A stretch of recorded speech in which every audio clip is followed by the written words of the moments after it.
மாண்புமிகு பேரவைத் தலைவர் அவர்களே, 2026-27 ஆண்டிற்கான வேளாண்மை திருந்திய நிதிநிலை அறிக்கையை பேரவைக்கு அளிக்கிறேன்.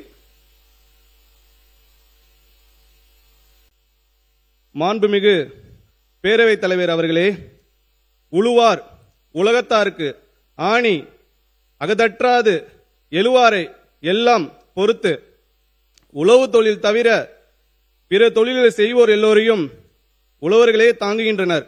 அதனால் அவர்களே இந்த உலகத்தாருக்கு அச்சாணி போன்றவர்கள் என்று வள்ளுவ பெருந்தகை வலியுறுத்துவதிலிருந்து உழவனின் உன்னதத்தை நாம் அறிய முடிகிறது.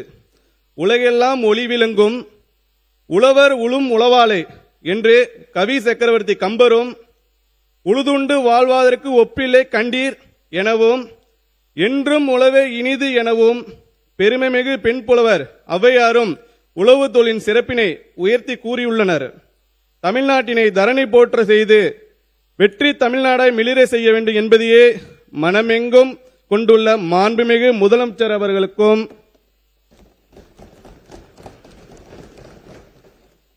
இந்த வெற்றி பாதையில் உள்ள முட்களை எல்லாம் மலர்களாக்கி கற்களை எல்லாம் கனிகளாக்கி தமிழ்நாட்டை முன்னே அழைத்து செல்லும் விவசாயிகளுக்கும் என் பணிவான வணக்கத்தை தெரிவித்துக் கொள்கிறேன்.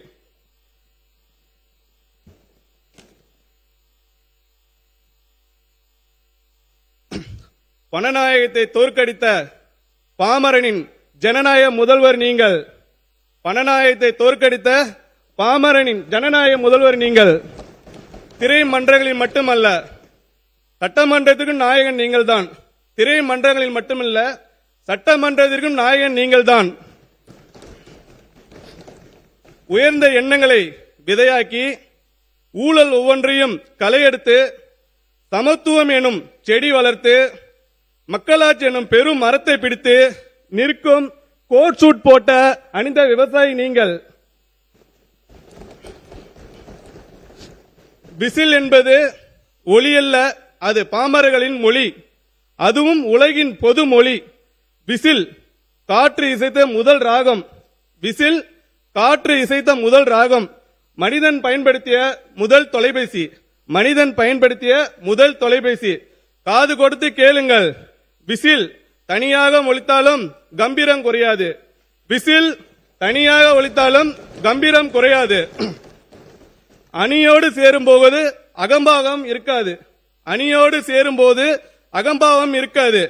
ஊரெல்லாம் நாற்றம் எடுத்த ஊழலை ஒழிக்க, ஊரெல்லாம் நாற்றம் எடுத்த ஊழலை ஒழிக்க உங்களை விட்டால் ஒருவரும் இல்லை. ஒற்றுமையோடு சாதி சமயம் மறந்து நாங்கள் கொண்டாட.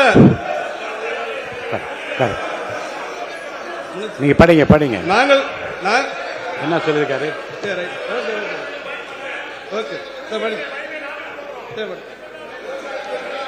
நாங்கள் கொண்டாட உங்களை போல் ஒரு வரம் இல்லை. இனி எப்போதும் தமிழ்நாட்டின் தலைப்பு செய்தி ஒன்றில் நீங்கள் பேசுவதாக இருக்கும், இல்லை உங்களை பற்றி பேசுவதாக மட்டும்தான் இருக்கும். ஆளி பேரலையாய் நடைபெற்று முடிந்த தமிழ்நாடு சட்டப்பேரவை தேர்தலில் தமிழக வெற்றிகள் என்னும் பெருங்கடலை தமிழ்நாட்டின் பெருங்குடி மக்களுக்கும். மாண்புமிகு அமைச்சர்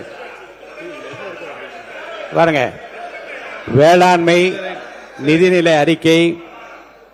உட்காருங்க உட்காருங்க உட்காருங்க உட்காருங்க. நானே சொல்றேன்ல, உட்காருங்க. நான் சொல்லும்போது குறுக்கிடாது. உட்காருங்க, எல்லாரும் உட்காருங்க. வேளாண்மை உழவர் நலத்துறை மாண்புமிகு அமைச்சர் அவர்கள் வேளாண்மை நிதிநிலை அறிக்கை என்று தாங்கள் அவை முன் வைத்திருக்கிற அந்த அறிக்கையை மட்டும் விரிவாக படிக்கும்படி நான் கேட்டுக்கொள்கிறேன். நானே சொல்லிட்டேன், குறுக்க பேசாதீங்க. நானே சொல்லிட்டேன்ல, உட்காருங்க.